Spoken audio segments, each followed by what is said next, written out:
Okay, so we'll talk about targets for Restoration Angel, what I really want. Like, I would really like a converted mana cost of 1 that has an entered battlefield ability or something relevant. Like, so like blue 0/1 comes into play, sleight of hand or something like that. Oh, And, that like, would be so good. Hell yeah, it would Sorry, be. I had to interrupt you there. That would be insane. Yeah, I fucking want it though, because it makes sense because it's Simic or something. Or even like the blue-green hybrid creature at 1, which they have to print as part of the cycle. How about as a 0/0? I actually kind of like that. As a 0/0? Yeah. That's pretty interesting. A 0/0, like, merfolk jellyfish that comes into play. Wait, it says when it comes in, like, instead of, you remember Evoke, right? When you cast or whatever, yeah. Yeah, so it just kind of like comes into play and dies, but it's sleight of hands. Oh, I would love that. And then you could play like some kind of thing, like an Anthem effect to keep them alive and use them again. Yeah, and they probably have some Anthem effect in the set to make it playable limited, to actually keep it around. Or they could... Yeah, we're going too deep. Regardless. But yeah, I just want like a converted mana cost of 1 that like has an effect that's relevant, just so I can play Fairy Imposter as well with Restoration Angel. I think you're asking for a lot though when you're asking for a one drop creature that cantrips. Not just cantrips, just anything. Like gaining 3 lives pretty relevant. I don't know, like milling yourself for 2 might be relevant. You have a gain 3 life one. You have the Cathedral Membrane. Alright, yeah, but that's not good. You just said you wanted one that gains you 3 life. That one's even a human, so you could cavern Yeah, it. but that's not blue. You are a greedy motherfucker. I'm pretty greedy, yeah. It's alright. But So I don't know, I just want something to push Fairy Imposter Restoration to more. I mean, that's the thing, is I think the lowest converted mana cost that you're going to get on something that gives you the effect that you want for, like, Restoration Angel or Fairy Imposter there, like, the lowest converted mana cost you're going to see is 2. And, like, you see it on Augur Bolas. That's why I really like Augur, is he has a good creature type with a wizard, because that's, like, Snapcaster and some other things as well, right? Right. And, like, he's a good body, and the effect, like, if he does draw you a card, that's awesome. Yeah. Especially... I want jellyfish now. God, a 0/0 jellyfish that came into play, and... Blue-green hybrid. I would seriously... That would be my favorite card. Like, I would start collecting foils of those, like, nonstop. I always wonder why they don't print more 0/0 things. I think they're cool. I think that's pretty cool. Like, didn't they make a creature a long time ago that was, like, had a huge amount of power but no toughness? Yeah, Force of Savagery. It was like 8/0. What was it? It was an 8/0 for, like, what, 3 or something, or 4? 2 and a green. 2 and a green? Yeah. I thought that was a sweet card. I thought so too. But they don't really do that with creatures. I don't know why. Who knows? They should start. They're looking for things to do that are different. There's an idea. Yeah, the blue-green hybrid makes it so much more like flavor-esque as well, because they're like spell creatures. That's what blue-green's all about. Well, I also love jellyfish. Deck too. At every single tournament I go to, when it asks you for your deck name, you know, Yeah. I always put Jellyfish Control. That's so sick. But, like, I really wish they would put it up on the websites when you top 8, because, like, I always look at the top 8 list, and I'm like, there's my name, and it says I'm playing, like, they didn't even say Rug. I remember they, like, when I played Rug and I put Jellyfish Control, they didn't even put Rug Control, they put U/R/G Tempo.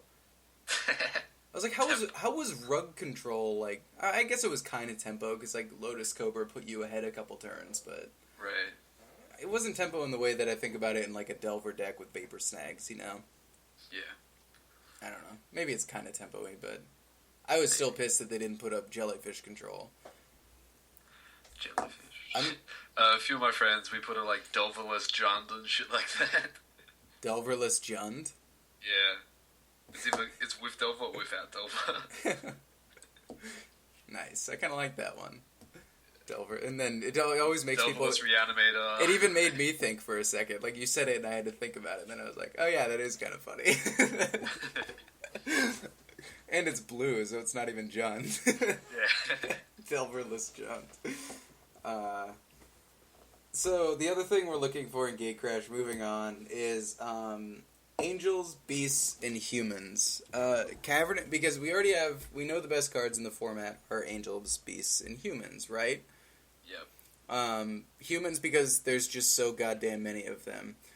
Beasts because Thragtusk and Craterhoof Behemoth, and Angels because of Restoration Angel and Angel of Serenity, and I guess kind of a future honorable mention to Aurelia, which we will talk about later.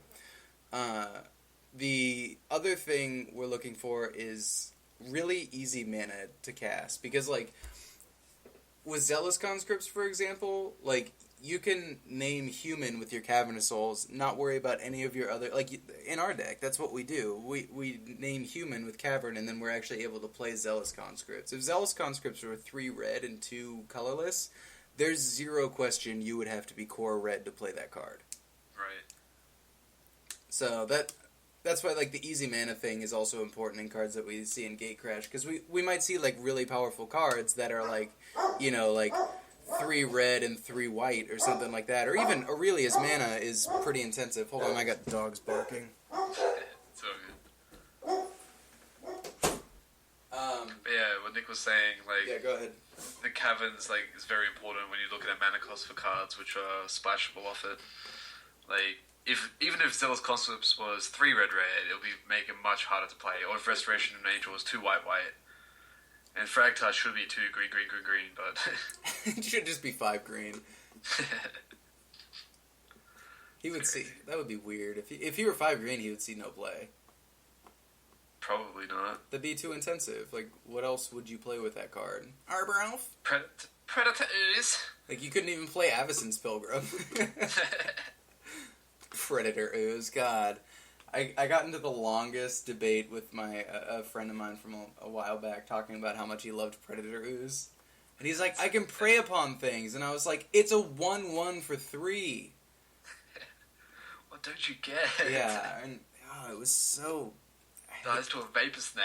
I actually, I left him with a challenge to find me a 1/1 for 3 that I actually liked for, like, standard constructed playables.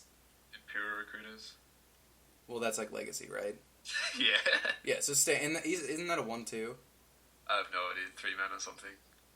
Yeah, I think it's a 1/2. Because they had weird powers and toughness back then. Portal Kingdoms. You know what else is a 1/2 is Death Red Shaman. Yeah. And it's so relevant, too. Like, now they can't bonfire you for 1. They have to do it Imperial Recruiter is a 1/1. Is it? Yep. Right, but I said standard constructed playable, that's a 1/1 for 3. I can't really think of anything.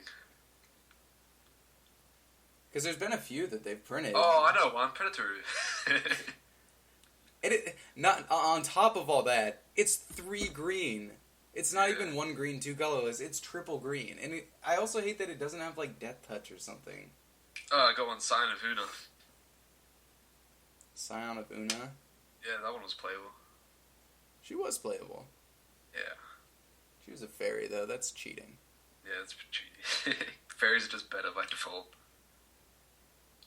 But she also flies, right? Yeah, and it has Flash, and it's an Anthem, and has Shroud. Yeah, she has a lot of it. Okay, well, okay. That's actually... Yeah, that's a playable card. Scion of Una was not my favorite fairy in fairies. No. Like, I love Mistbind Click way more, and Spellstutter Sprite, and Bitter Blossom, because Bitter Blossom was a fairy. Yeah. God. Bitter Blossom shouldn't have been a fairy. I know, because then you could click it when you realized you had enough tokens. You could and Scion you just didn't protect want it to from die. enchantment hate and shit like that. Right, yeah. So, I guess the other thing... You were talking about low converted mana cost things for Restoration Angel. I mean, I guess... When it comes to Restoration Angel targets, it doesn't even necessarily have to be something that's 0 through 3. Like Thragtusk, for example, is perfectly fine to Restoration... Not even perfectly fine. It's fucking awesome to Restoration Angel, Thragtusk. Oh, yeah. But, like, it would be nice to be able to play a Restoration Angel on curve. You know? Yeah. Like, when in original, like, Nyapod in the Delver season, when people were, like, Restoration Angeling a Borderland Ranger. Like, turn 1... Avacyn's Pilgrim, turn 2 Borderland Ranger, make sure you don't miss your land drop and fix your mana, and then turn 3 Angel it, and then, like, you're definitely not missing land drops, and you actually have a board presence there, and then you top deck a Bonfire and smash them. Boom. Or you play, like, Pod and sack something and go big, you know? Yeah. But on-curve things for Restoration Angel are definitely what's lacking in the format right now. Because we already talked about how Aggro Bolus is problematic and does not fit every single deck. Very restrictive. And I think on top of that, I feel like if you're trying to go big in Standard right now, the stepping stones, and what I mean by stepping stones is like Farseek, the things that get you there. Like Farseek doesn't win you the game, right? It helps a lot. It gets you to the things that do win you the game in your deck. So, like, even the decks that are playing things like Omniscience, Epic Experiment, Worldfire, all that, regardless of how good it is, they all need stepping stones to get there, right? Like, even Right. Centaur Healer is a stepping stone. Yeah, it's just like the bricks and mortars to actually get to your actual deck. Yeah, that's why I love Restoration Angel, is it can do extremely good things, like Restoration Angel Thragtusk, which definitely will win you the game there, but it's also a stepping stone against aggro, because a 3/4 flash flyer is a pretty sick little codal against aggro decks. Yeah, it's a very good codal.